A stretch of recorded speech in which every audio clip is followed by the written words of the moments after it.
sound. The sound of. The sound of where we live. And all the music you love. Joe Lima. BBC Radio Bristol. That was the Monkeys and I'm a Believer.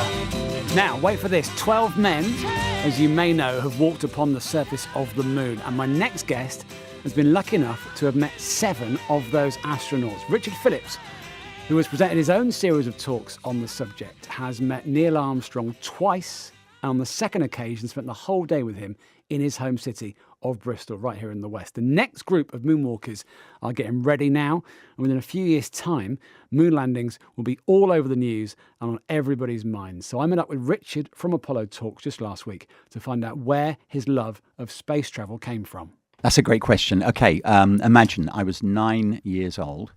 I was living in Windsor where I grew up. It was 2 or 3 a.m. in the middle of the night. And of course, any 9-year-old would be fast asleep at that time. And my father came into my room and he whispered in my ear, "Son, there's something on the television that I want you to watch because I think it's something that you remember for the rest of your life." And he took me downstairs and I sat cross-legged and bleary-eyed in front of our little black and white television set with my 3 elder sisters. And we watched Neil and Buzz land upon the surface of the moon. The first human beings, Joe, to land on the surface of the moon. And that stuck in my mind. And later on that day, of course, we all watched Neil and Buzz walk on the moon. And we heard those incredible words. That's one small step for a man, one giant leap for mankind. Incidentally, he meant to say A, and he forgot to say A. But I think, Joe, if it had been you and I, we would have been a little bit nervous as well. I think so. It's a big, literally a big step. How did you then go from taking in that moment Sure. to then deciding to search out the astronauts to speak to? Okay, so wind the clock forward, about 2008. There I was, had a busy life, but at midlife crisis, I suddenly thought, or said to myself, you know what, Richard, you haven't got a hobby. I was busy, 4 amazing children, wonderful wife. I was running a business at the time, but I didn't have a hobby. So I took myself off to Borders Bookshop in White Ladies Road in Bristol, it was at that time.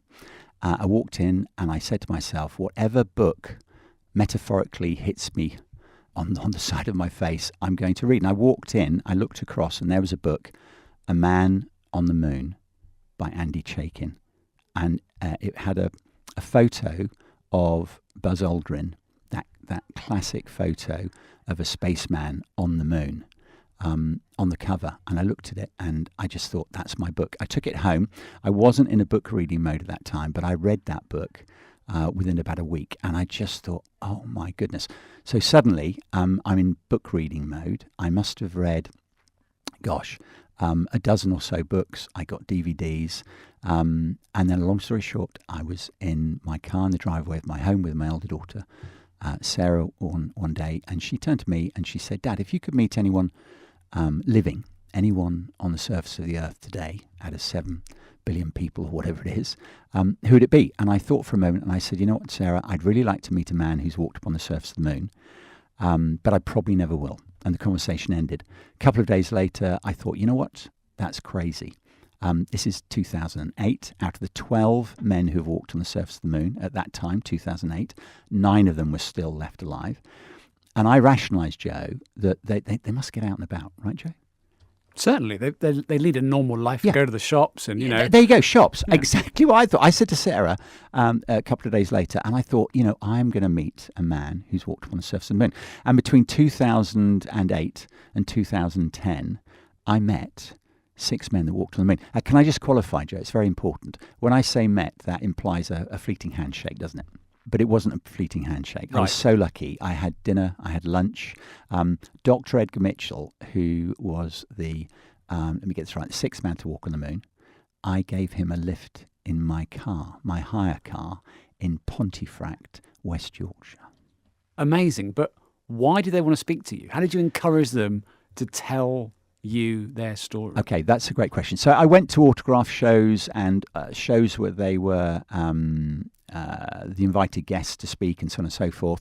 On many occasions, I got to know the people who were organising the talks. Okay, probably gathered by now, Joe, that I'm a salesman. I think you know I'm a salesman. You don't stop talking, Richard. Indeed, and thank you for letting me talk so much. But essentially, what I was able to do, I was able to get involved behind the scenes. And when I got in front of these people, I made sure that I had the right question. And you all know this in your profession, Joe. Well, I've got a list of questions written down in preparation for your arrival today for that very reason. Exactly. You've got to ask the right question. So did I ask them, Mr. Scott, what was it like to walk on the moon or drive on the moon in Apollo 15? No, I didn't. What I did was, because I'd read the books, I asked them a technical question. Okay, so Alan Bean, who's the fourth man to walk on the moon, I asked him to tell me the story of him pressing a button, SCE to AUX, which saved the mission. And as soon as I said that to him, his eyes lit up and he looked at me, and I could tell he thought to himself, wow, this guy knows intimately, I'm going to give him the answer. And as soon as you ask them that kind of a question, you know what it's like, Joe, they carry on talking to you. So Dave Scott, I had dinner with him one evening. It was in London, and for 2 or 3 hours we sat together talking, and it was delightful. Okay, we'll leave it there for part one. In part two, we'll find out all about the talks that you deliver, the big plans you've got for the future to coincide with the next group of moonwalkers getting set to stand on the shoulders of the Apollo moonwalkers. But before that, we'll talk about your meeting not once, but twice with Neil Armstrong. Joe Lima. BBC Radio Bristol. More now from Richard Phillips from Apollo Talks. He has presented his own series of talks on the subject of the moon landings. 12 men have walked upon the surface of the moon, and he's been lucky enough to meet 7 of those astronauts. Incredible. I met up with him from Apollo Talks just last week and carried on by asking him to talk us through the photos that he brought into the studio of him with those famous space explorers. So, as you say, I have met 7 of them, and why wouldn't I? Obviously, I get photos taken when I do. I have in the past dragged one of my 4 children along with me to make sure I've got a photographer. And how do they feel about it? Are they into space travel as much as you are? Not in any way, shape or form. I can't mention the S word at home, space, and I certainly can't mention the A word at home, which is Apollo. So any of those, and they completely switch off. But I will say my 2 sons have both met 6 men who have walked on the moon, and my 2 daughters have met 1 each. That was very important. My wife has no interest whatsoever. You've got a whole pile of photos. Just run through some of those photos. Obviously, you can't see on the radio, but just describe what you can see in front of you. Sure. Okay. So the first encounter I had was amazing. It was at an autograph show in 2008 at the Radisson Hotel at Heathrow. I could not believe my eyes when I read on the website, the Autographica website, 2 months before the event, that there would be 3 moonwalkers in one building at one time. Buzz Aldrin, the second man to walk on the moon, Gene Cernan, the last man, Apollo 17, to walk on the moon, and Al Bean, who's no one's ever heard of. Why? Because he was on Apollo 12 and he was the 4th man to walk on the moon. But the photos I've got in front of me, there's one of me with a colleague of mine with Buzz Aldrin, the second man to walk on the moon. I'm holding a couple of pens in my hand, and the reason I'm doing that is because on Apollo 11, they'd been out onto the surface, they came in, and one of them with their backpack had broken off the ascent engine switch. It was a big switch that basically they were going to use to fire up the engine that was going to get them off the moon. They found it on the dust on the floor. Houston, we've got a problem. The way they overcame the problem was they got a pen and they pushed the pen as a circuit breaker to complete the circuit. Yeah, and I'm holding in my hand a Fisher Space pen and a felt tip pen. I'm asking Buzz which pen he used, and he turned around and he said, "I didn't use either of them. I used an aluminum bodied felt tip pen, one of my own. I took it to the moon because it flowed real good." So that's that photo. Okay, next photo is of myself and my younger son, James, with Jim Lovell. He was Apollo 13. Everybody remembers that amazing film. He's a great guy. I've got many more photos, but thank you for asking. And tell me then about the man, the first man, who said those immortal words that you've met not once but twice, Neil Armstrong. Okay, so I'd met 6 men to walk on the moon, but Joe, there was a problem. I hadn't met Yes. the first man. Of course you hadn't. So how did you go about finding Neil Armstrong? Okay, so first time I met him on 2 occasions. First time I got really lucky. Someone told me at 12 midnight on a Wednesday that he would be at RAF Mildenhall, which is in Suffolk. I didn't know where it was. It could have been in Bath or Weston-super-Mare. I didn't know. But someone told me that Neil Armstrong was giving a talk to the American troops on this airbase.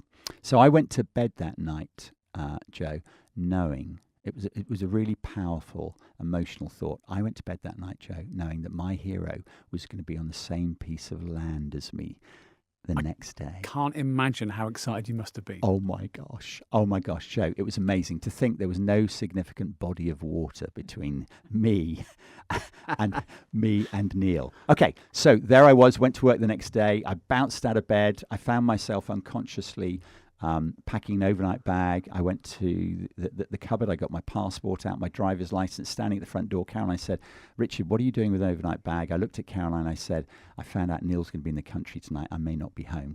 Anyway, so went to work, got to the end of the day, drove away from work, put the postcode in for RAF Mildenhall. I give you my word, Joe, I didn't know where it was. I just looked up the postcode. And as I drove away from work, it told me that if I went to RAF Mildenhall, it was 197 miles. It was going to take me 3 hours and 5 minutes.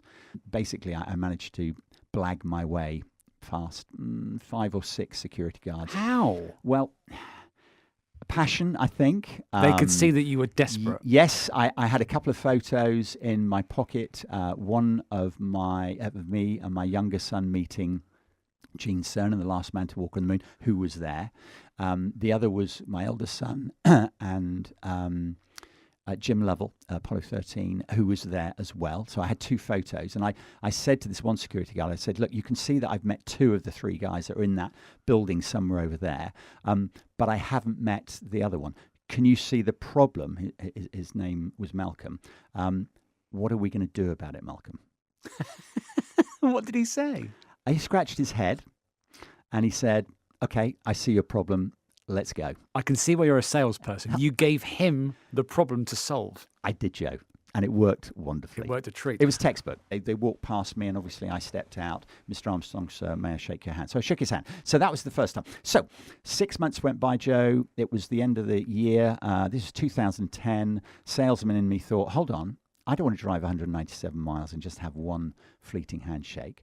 I want to spend the day and drive 7 miles. Okay, so I wrote a letter. I posted it to a P.O. box in Lebanon, Ohio. One off the internet told me that was Neil Armstrong's office address. I didn't know whether it was. Posted my letter on the 2nd of November. 26 days later, Joe, count them, 26. I was standing in the SS Great Britain car park. Neil Armstrong, his wife, and 2 friends drove in to the car park. We spent 2.5 hours at Bloodhound, the supersonic car, which I wrote to him about, and 3 hours at the SS Great Britain. And another photo I've got here is of Neil Armstrong sitting next to Isambard Kingdom Brunel's mannequin. Neil has a big smile on his face, as you can see, Joe. Wow. So he was already coming to the UK and he just happened to be in the right place at the right time for you to see him. Okay, yes, absolutely. So he landed in Heathrow. I found out from his friend as we were walking around the SS Great Britain. I said, "Look, tell me, how did Neil get to read my letter? Why are you here?" And he said, "Well, you obviously got the right address. His PA would have opened it. It ended up in his interesting pile, okay, which was interesting in itself. And then he said, Neil called me a week or so ago and said, look, flying into Heathrow on the Sunday morning, you're picking me up." This is his friend, Jim. And he said, "Jim, do you mind if we pop across to Bristol? It's only a 2.5 hour drive down the motorway. Can we spend the day there? Because I'd really like to go to Bloodhound and I'd really, really, really like to go to the SS Great Britain." So Again, you asked me earlier, how I got to talk to these guys. As a salesman, I wrote to Neil. My letter was, Dear Mr. Armstrong, on the understanding that first and foremost you are an engineer. You may well be interested in this world-first British engineering adventure. I described Bloodhound. I got lucky, Joe, because I said, by the way, if you come and meet the Bloodhound team and see Bloodhound, in the next door building, there's the SS Great Britain. Ding, that was the thing. I didn't know it at the time, but he wanted to meet his hero, Isambard Kingdom Brunel. On your talks, when you go and divulge all the knowledge that you've gained from meeting your heroes, meeting these astronauts, tell me some of the most enlightening stories you uncovered.